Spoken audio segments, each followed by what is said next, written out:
Hey, we're back here with a very, very important training lesson, one that could be the very most important training lesson that you ever get, and it's something that we come across over the years, time and time again, that we see killing guys' gains. And to set this up properly, we want you to think about something for a second, because every time that you go to the gym, I guarantee you, if it's not today, tomorrow, maybe a week from now, or maybe a week in the past, you've come across more than one guy that lifts a lot of weight, that looks very, very strong because of the amount of weight that he's lifting, but yet his gains do not show it. His gains are not indicative of the amount of weight that he's lifting. There might be a very, very different looking guy that has a lot more muscle on him, standing right beside him, that's lifting a lot less weight. And we want to expose why that is for you today and give you the choice as to whether or not you want to be the guy that has the muscle or the guy that has the strength. Okay, they're two different things.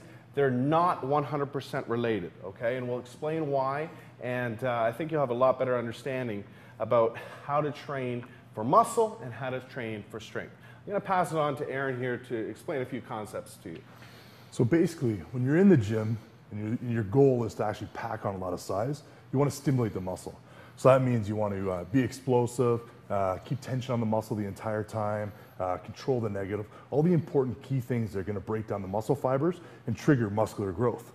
So the problem is all these guys just lifting heavy weight, they're using momentum to actually move this weight. You need to let your muscles do all the work, not momentum.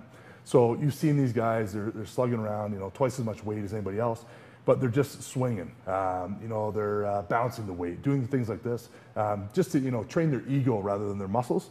Well, the problem is these guys get further and further away from actually building any kind of muscle, because anytime they want to lower the weights to actually train, to actually put on size, it's a huge shot to their ego. So the thing is to start off now. And if your goal is to pack on size, take a step back and watch out for any of the key indicators that are going to show that you're training with momentum rather than using your muscles.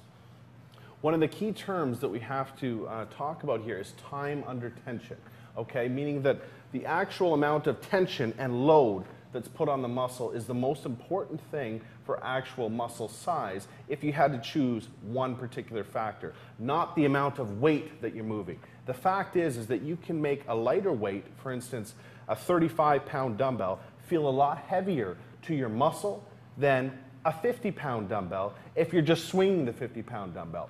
Your muscle doesn't know the number that's on the dumbbell. Your muscle only knows the stress that it's under. So there are a lot of tips that we can go over with you here that is going to help you choose the correct weight and help you understand that you're working the muscle properly to trigger growth, okay? Just as Kyle said, you want to make sure that your first indication is that you're engaging the muscle first to make sure it's firing properly, and that the main focus is all on that muscle. So in regards to what muscle you're doing, make sure that's the one that's the focus and you're engaging it first. Second indication is making sure that you can control the negative. If you can't control the weight on the way down, it's too heavy. Basically you're using momentum to control the weight instead of your muscles. So you always want to make sure that you can control the negative. One great tip that I usually give to all my clients is making sure that during the negative, they'll do a 1 or 2 second count. That's to ensure that they're using their muscles to control the weight the entire time. So the third indication that you're working the targeted muscle group properly and that you've engaged it from the start, that you've chosen the right weight, is after your set, you need to evaluate the all-revered muscle pump, okay? You need to understand that the muscle pump, okay, is an indication that adequate and sufficient blood flow has entered that working muscle to help trigger growth. If at the end of, for instance, a working set of bicep curls like we have here, or triceps, if you're doing arms or whatever, and you're done your set and you don't feel that muscle engorged with blood, and you don't feel skin stretching as you're moving your actual arms up and down, you know you haven't engaged. I don't care if you have 2 plates of 45 on either end. If you don't feel that after the set, you're not triggering maximum growth. It doesn't matter how strong you are. That's why some guys look very, very skinny that lift a lot of weight, whereas a guy, that may be lifting 30% less looks bigger, fuller, and more muscular. That's also the reason why certain power lifters look the way they do, where they're throwing up tons and tons of weight, but their results don't indicate that amount of weight. So there is a conscious decision that you have to make at a certain time in your training career, whether or not you want to train for physical muscular development and size, or if you're going to be one of those guys that is completely concentrating on strength. There is a combination in there, and yes, muscle size does help with strength, but they're not 100% related. So you do have to be conscious of that, and you do kind of have to make that decision for yourself if your overall look and your overall size is more important than the number on the barbell. If it is, then these are tips that are really, really going to help you get to that goal that you're after. So as an example, Kyle's going to be doing barbell curls here.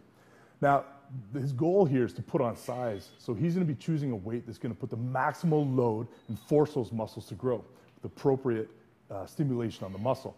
Now, Kyle could easily do 245s on each side, but that's not going to stimulate growth.